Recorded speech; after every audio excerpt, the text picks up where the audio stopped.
നമ്മുടെ രാജ്യത്തെ ഏറ്റവും വലിയ സാമൂഹ്യ സാമ്പത്തിക പ്രശ്നമാണ് ദാരിദ്ര്യം. ഇത് മറികടക്കാൻ നമ്മുടെ കേന്ദ്ര ബാങ്കായിട്ടുള്ള RBIക്ക് എന്തുകൊണ്ട് പണം പ്രിന്റ് ചെയ്ത് എല്ലാവരുടെയും കയ്യിൽ എത്തിച്ചൂടാ? നമ്മളെല്ലാവരും ജീവിതത്തിൽ എപ്പോഴെങ്കിലും ചിന്തിച്ചിട്ടുള്ള ഒരു കാര്യമായിരിക്കുമല്ലേ ഇത്. എന്നാൽ RBIക്ക് പണം പ്രിന്റ് ചെയ്ത് ജനങ്ങളുടെ എല്ലാവരുടെയും അടുത്ത് എത്തിക്കുന്നതിൽ എന്തെങ്കിലും ബുദ്ധിമുട്ടുണ്ടോ? ഇതിനെപ്പറ്റി അറിയണമെങ്കിൽ RBI എന്ന കേന്ദ്ര ബാങ്കിനെ പറ്റി നമ്മൾ മനസ്സിലാക്കേണ്ടതുണ്ട്. RBIയുടെ ചരിത്രം അറിഞ്ഞിരിക്കണം. മാത്രമല്ല RBI എങ്ങനെയാണ് കറൻസി പ്രിന്റ് ചെയ്ത് ജനങ്ങളുടെ അടുത്ത് എത്തിക്കുന്നത് എന്നുള്ള കാര്യം നമ്മൾ അറിഞ്ഞിരിക്കണം. സോ ഇതിനെപ്പറ്റിയെല്ലാം നമ്മൾ ഇന്നത്തെ എപ്പിസോഡിൽ ഡീറ്റെയിൽഡ് ആയിട്ട് ഡിസ്കസ് ചെയ്യുന്നുണ്ട്. Welcome to the second episode of the unfolding rupee.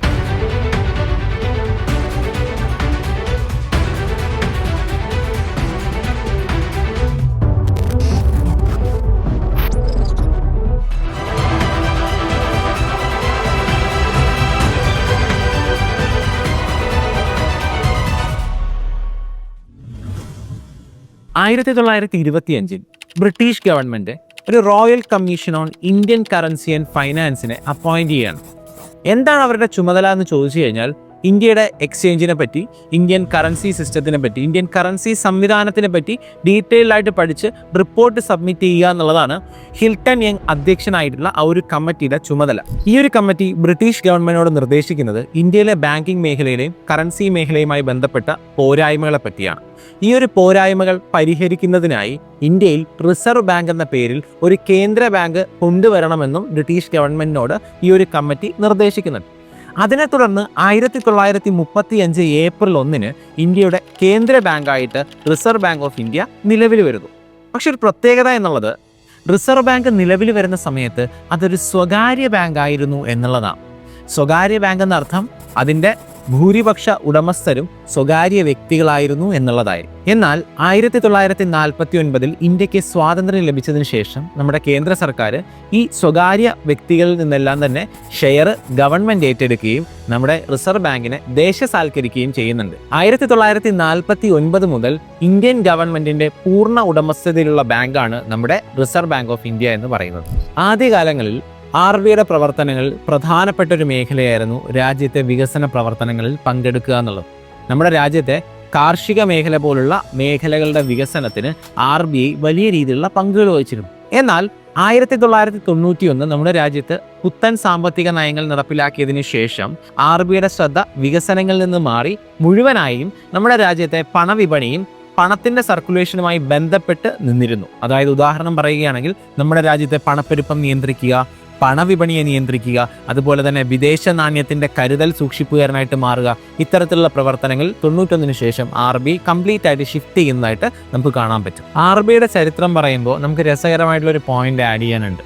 അതായത് നമ്മുടെ രാജ്യത്തിന്റെ കേന്ദ്ര ബാങ്ക് മാത്രമായിരുന്നില്ല RBI. പകരം നമുക്ക് 2 അയൽക്കാരുണ്ട്, ഒന്ന് ബർമ്മ, ഒന്ന് പാകിസ്ഥാൻ. ഇവരുടെ രണ്ടുപേരുടെയും കേന്ദ്ര ബാങ്കായിട്ടും RBI പ്രവർത്തിച്ചിട്ടുണ്ട്. അത് സ്വാതന്ത്ര്യത്തിന് മുന്നേ ആണെന്നുള്ള കാര്യം മനസ്സിലാക്കുക.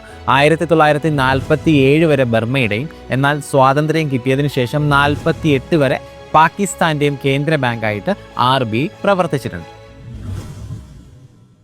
RBIയും നമ്മൾ സാധാരണക്കാരുമായിട്ടുള്ള ബന്ധം നമ്മൾ ഉപയോഗിക്കുന്ന കറൻസി നോട്ടുകളിലൂടെയാണ്.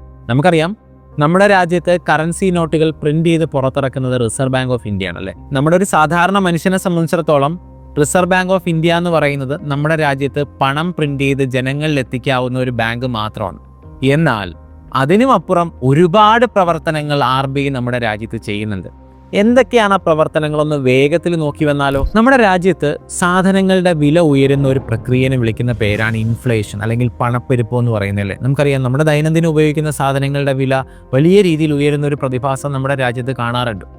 ഇത്തരത്തിലുള്ള ഇൻഫ്ലേഷൻ രാജ്യത്ത് സംഭവിക്കുമ്പോൾ RBI അത് നിയന്ത്രിക്കാനായി പ്രഖ്യാപിക്കുന്ന ഒരു പ്രധാനപ്പെട്ട നയമുണ്ട്. അതിൻ്റെ പേരാണ് പണനയം എന്ന് പറയും. നമ്മൾ പലപ്പോഴും ന്യൂസിൽ കാണുന്ന ഒരു കാര്യമാണ് RBI റിപ്പോ നിരക്കുകളിൽ മാറ്റം വരുത്തി എന്നുള്ളത്.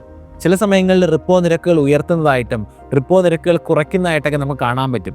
ഇതെല്ലാം തന്നെ പണനയത്തിൻ്റെ ഭാഗമായി നമ്മുടെ രാജ്യത്ത് പണപ്പെരുപ്പം അല്ലെങ്കിൽ ഇൻഫ്ലേഷൻ നിയന്ത്രിക്കാൻ RBI ഉപയോഗിക്കുന്ന ഉപാധികളാണ്.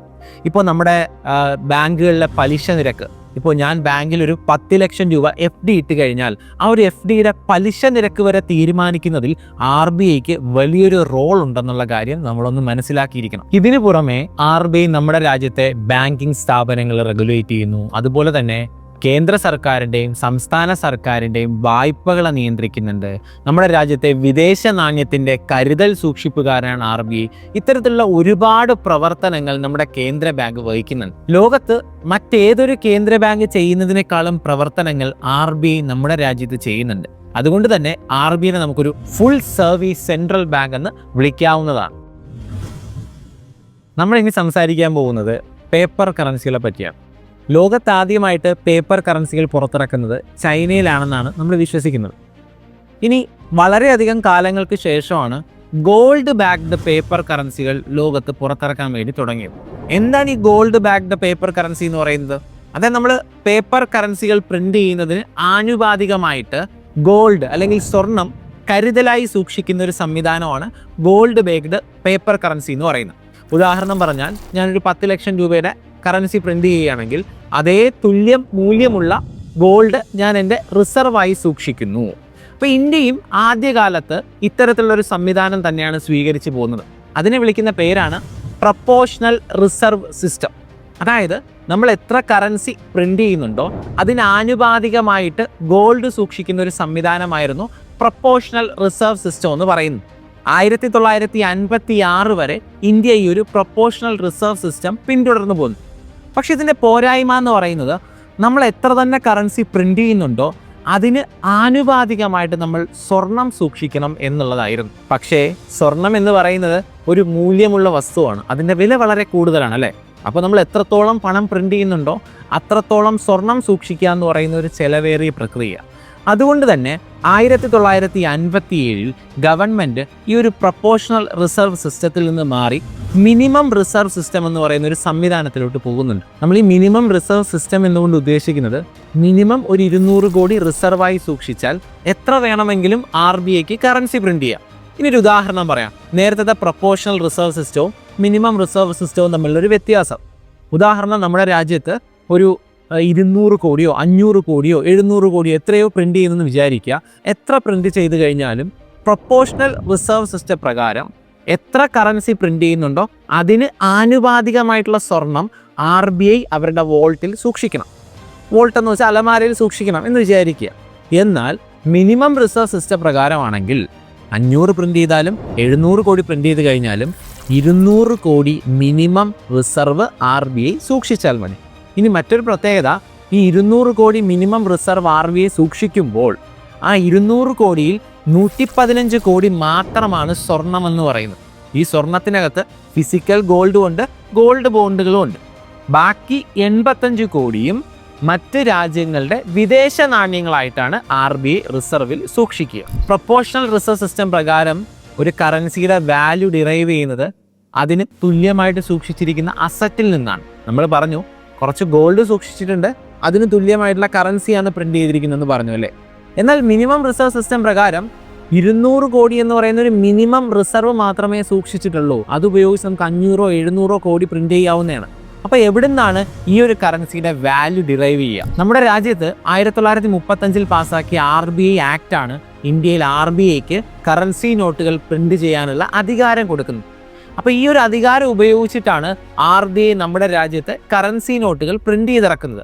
ഇതിന് മുകളിൽ എപ്പോഴാണ് ഒരു വാല്യൂ വരുന്നതെന്ന് ചോദിച്ചു കഴിഞ്ഞാൽ ഇതിന് ഗവൺമെൻറ് ഗ്യാരണ്ടി ഉള്ളത് കൊണ്ടാണെന്ന് നമുക്ക് പറയാം. അതായത് നമ്മുടെ രാജ്യത്ത് RBI കറൻസി നോട്ട് പ്രിന്റ് ചെയ്തിറക്കിയാലും ഗവൺമെൻറ് അതിന് മേലെ ഗ്യാരണ്ടി കൊടുത്തില്ലെങ്കിൽ ആ നോട്ട് നമ്മുടെ രാജ്യത്ത് യാതൊരു ആവശ്യങ്ങൾക്ക് ഉപയോഗിക്കാൻ പറ്റുന്നതല്ല. ഒരു 500 രൂപയുടെ കറൻസി നോട്ട് എടുക്കുമ്പോൾ നമ്മുടെ RBI ഗവർണർ നമുക്കൊരു പ്രോമിസ് തരുന്നത് അതിലൂടെ നമുക്ക് കാണാൻ പറ്റുന്നു. അദ്ദേഹത്തിൻ്റെ സൈനും ഒരു പ്രോമിസും നിങ്ങൾ ശ്രദ്ധിച്ചിട്ടുണ്ടായിരിക്കും. I promise to pay the bearer sum of 500 rupees.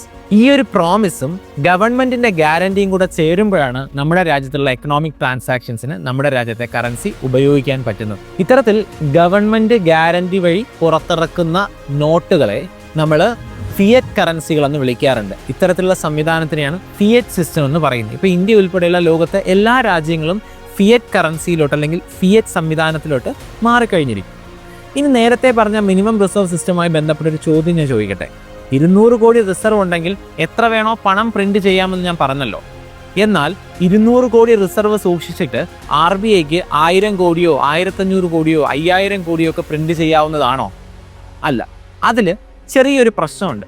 കാരണം രാജ്യത്ത് നിലവിലുള്ള കുറേ ഘടകങ്ങൾ പരിശോധിച്ചതിന് ശേഷം മാത്രമേ RBIക്ക് 200 കോടി റിസർവ് സൂക്ഷിച്ചാൽ പോലും കറൻസി പ്രിന്റ് ചെയ്യാൻ പറ്റത്തുള്ളൂ. എന്തൊക്കെയാണ് ഘടകങ്ങൾ? ഒന്നാമത്തെന്ന് പറയുന്നത് രാജ്യത്തെ GDPയുടെ ട്രെൻഡാണ്. GDP എന്ന് വെച്ചാൽ എന്താ? രാജ്യത്ത് ഉൽപ്പാദിപ്പിക്കുന്ന സാധനങ്ങളുടെയും സേവനങ്ങളുടെയും ആകെ തുകയാണ് GDP എന്ന് പറയുന്നത്, അല്ലേ? അപ്പോൾ ഈ ഒരു GDP എത്രത്തോളം കൂടുന്നുണ്ടോ അത്രത്തോളം ആ സാധനങ്ങളും സേവനങ്ങളും വാങ്ങാൻ ജനങ്ങളുടെ കയ്യിൽ പണം ഉണ്ടായിരിക്കണം.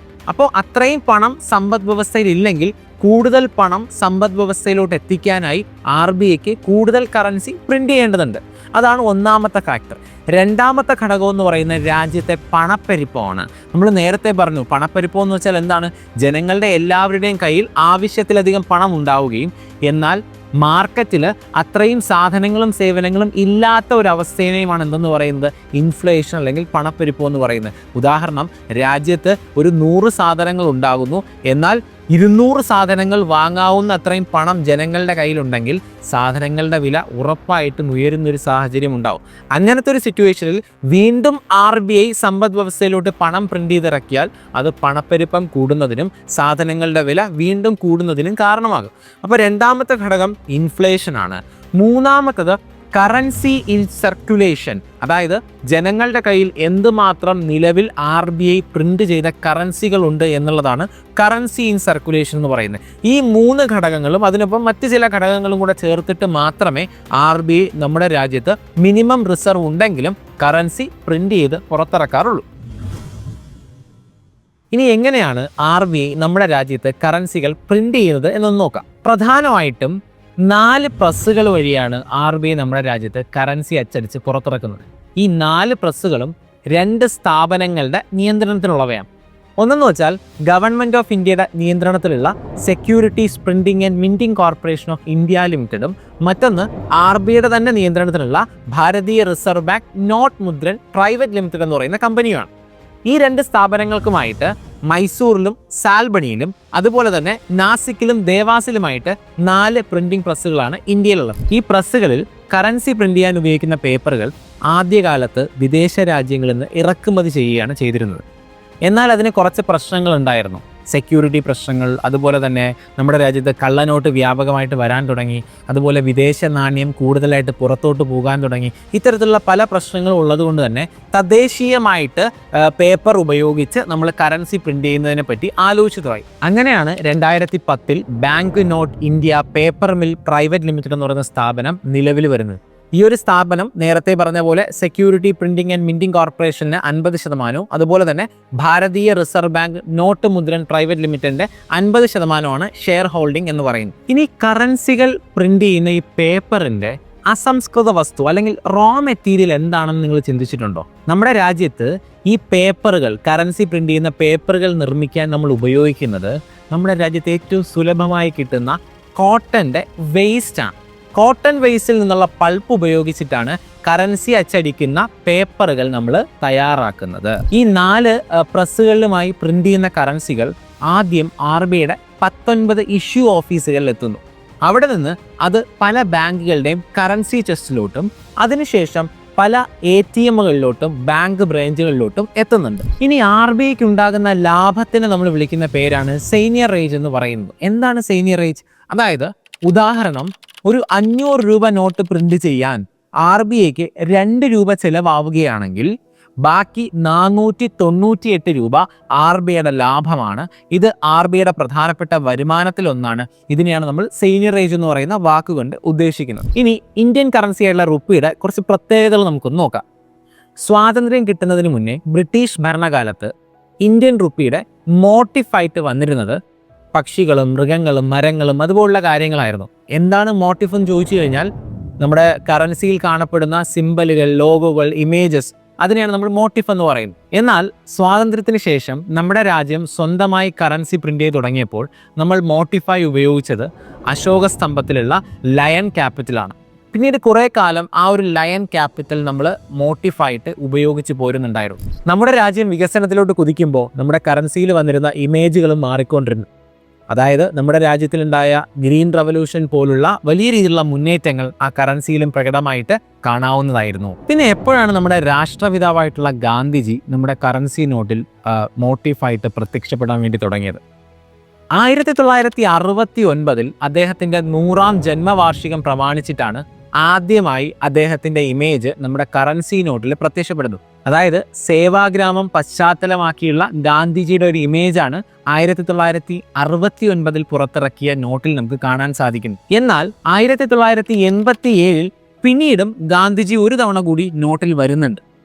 പക്ഷേ ഒരു ഗാന്ധി സീരീസ് നോട്ടുകൾ, ഇന്ന് കാണുന്ന രീതിയിലുള്ള ഒരു ഗാന്ധി സീരീസ് നോട്ടുകൾ എന്ന് മുതലാണ് വരാൻ തുടങ്ങിയെന്ന് ചോദിച്ചു കഴിഞ്ഞാൽ, ലോകത്ത് ആധുനിക പ്രിന്റിംഗ് സാങ്കേതിക വിദ്യകളുടെ വരവോടുകൂടി കള്ളനോട്ടുകൾ അല്ലെങ്കിൽ കൗണ്ടർ ഫീറ്റ് കറൻസികളും വ്യാപകമായിട്ട് പ്രചരിക്കാൻ തുടങ്ങി.